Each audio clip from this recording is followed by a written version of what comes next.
Hello. जय Hind friends. आज से हम भारतीय साक्ष्य अधिनियम 1872 को पढ़ना स्टार्ट करेंगे, जिसमें जो है आज हम सामान्य बातों को जो है समझेंगे कि भारतीय साक्ष्य अधिनियम की जो है सामान्य बातें क्या क्या हैं। यानी इंडियन एविडेंस एक्ट 1872 को हम पढ़ेंगे। तो सबसे पहले सामान्य परिचय देखते हैं इंडियन एविडेंस एक्ट का, जो है कब इसका निर्माण हुआ और कब लागू हुआ। तो इसकी निर्माण की तिथि यानी देखते हैं सबसे पहले निर्माण की डेट, यानी भारतीय साक्ष्य अधिनियम 1872 जो है कब लागू हुआ।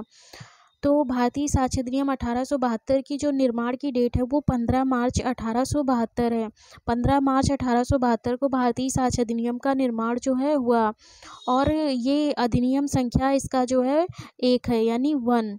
1872 का अधिनियम संख्या 1 है।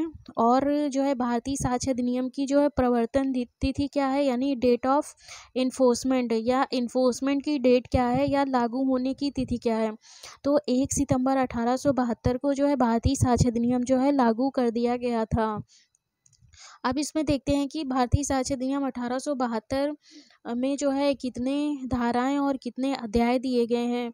तो भारतीय साक्ष्य अधिनियम 1872 को जो है 3 भागों में बांटा गया है, और इसमें टोटल जो है 11 अध्याय दिए गए हैं, यानी 11 चैप्टर दिए गए हैं। जो कुल धाराएं दी गई हैं वह 167 धाराएं दी गई हैं, यानी 167 जो है टोटल जो है धाराएं दी गई हैं।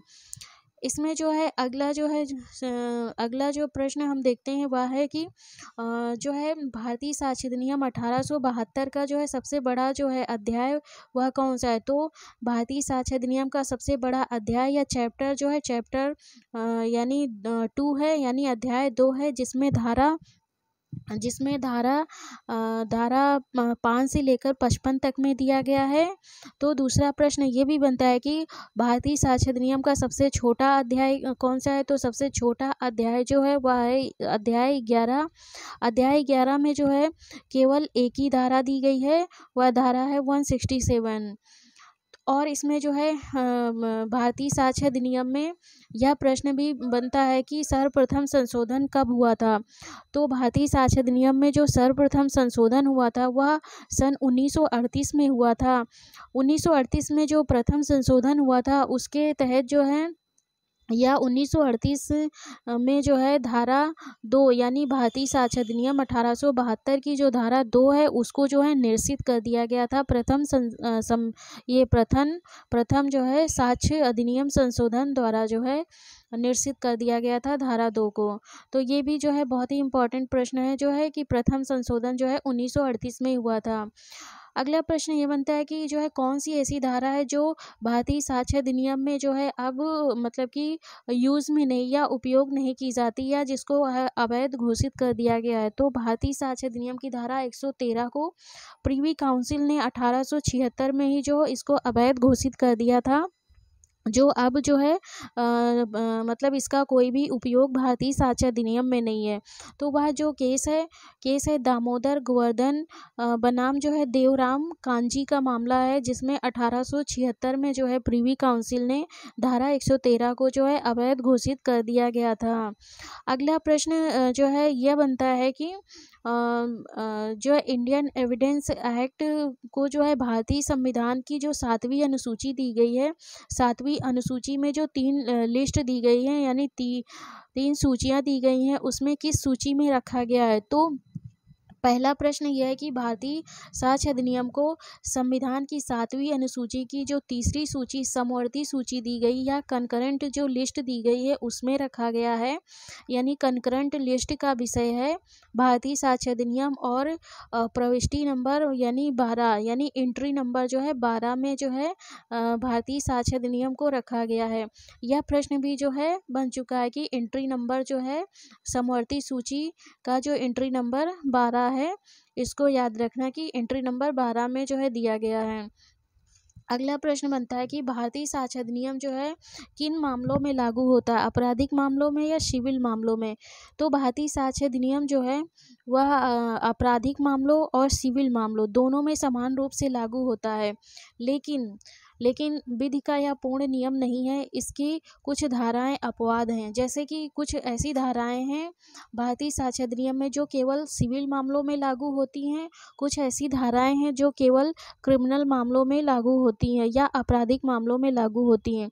तो वह धारा है 23, 52, 55, 115, 116, 117 जो केवल सिविल मामलों में लागू होती हैं, और धारा 30, धारा 53, 53A, 54, 105, 111A ये धाराएं केवल जो है आपराधिक मामलों में लागू होती हैं।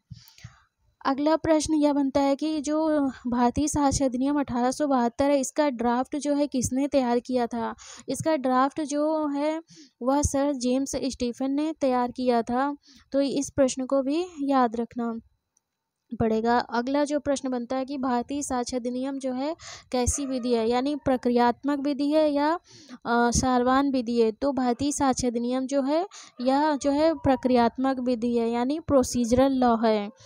अगला प्रश्न जो है बनता है कि भारतीय साक्ष्य अधिनियम जो है लेक्स फोरी है या लेक्स लोसी? दो टर्म होते हैं, एक लेक्स फोरी होता है, दूसरा लेक्स लोसी होता है। तो भारतीय साक्ष्य अधिनियम जो है वह लेक्स फोरी है, यानी स्थान विशेष की विधि।